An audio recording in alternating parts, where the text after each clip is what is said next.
આશુતોષ રાણાએ રામ રાજ્ય નામનું એક પુસ્તક લખ્યું છે, ક્યારેક હાથમાં આવે તો એ પણ વાંચવા જેવું.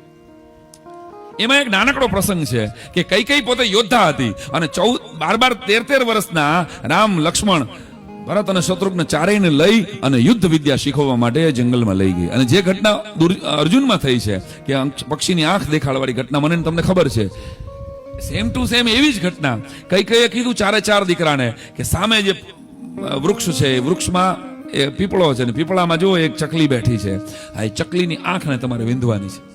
લોક રામાયણનો આ પ્રસંગ સાંભળ્યો, મને બહુ ગમે છે અને હું ગેરંટી કહું કે તમે આ કદાચ નહીં સાંભળ્યો હોય.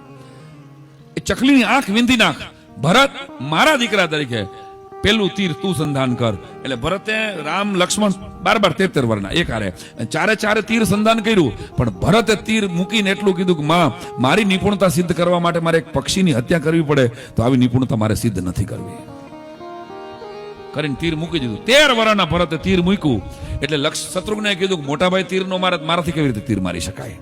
શત્રુઘ્ને તીર કામઠું હેઠું મૂક્યું. લક્ષ્મણ કે મારા બે મોટા ભાઈ નો તીર મારતા હોય તો મારે તો કેવી રીતે તીર મારાય, એને તીર હેઠું મૂકી દીધું. રામે તીર બરાબર પકડી રાખ્યું. સાંભળજો. અને કૈકેયીએ કીધું કે રામ, મારો આદેશ છે કે તીર સંધાન કર, અને ઠઠ કરતું રામે તીર માર્યું અને તીર લાગ્યું બરાબર પક્ષીની આંખમાં અને ધડ કરતું દૂર રહેલું ઝાડનું પક્ષી હેઠું પડ્યું. ત્યારે ભરતની આંખમાં આંસુ હતા. ભરતે રામનું બાવડું પકડીને એટલું કીધું કે મોટા ભાઈ, તમે મોટા છો અમારાથી, અને તમારી નિપુણતા સિદ્ધ કરવા માટે એક પક્ષીની હત્યા તમે કરી નાખી. અને ત્યારે રામે ભરતને જે જવાબ આપ્યો તો સાંભળજો. એને એમ કીધું કે એ વિચાર તો મારી માએ કરવાનો હોય, મેં તો મારી માના આદેશનું પાલન કર્યું છે.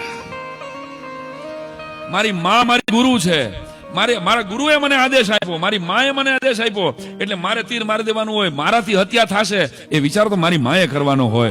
અને ત્યારે બથ ભરી ગયા હતા કૈકેયી. અને કૈકેયીએ રામને ગળે લગાડીને એટલું કીધેલું કે રામ, ભરત જોયા એ પક્ષી સાચું નથી, મેં તો મને તમારી યુદ્ધ કળાને શીખવવા માટે પક્ષી લાકડાનું રાખ્યું છે. હું તમને વધ વિદ્યા શીખવતી નથી, બાણ વિદ્યા શીખવું છું. હું યોદ્ધા છું. દોડીને જાય છે તો લાકડાનું પક્ષી હતું. અને પછી કૈકેયી એમ કહે છે કે રામ, તારા જેવો વ્યક્તિ આ વિચારધારા જેની હોય ને કે હું મારી માના આદેશનું પાલન કરું છું, તો આર્યવર્ત આટલું નાનું પડશે. બેટા, આખા ભારતને આર્યવર્ત બનાવો એના માટે તારે બહાર નીકળવું પડશે, તારે અયોધ્યા છોડીને બહાર જવું પડશે. આ તો પહેલા નક્કી થઈ ગયું હતું ભાઈ.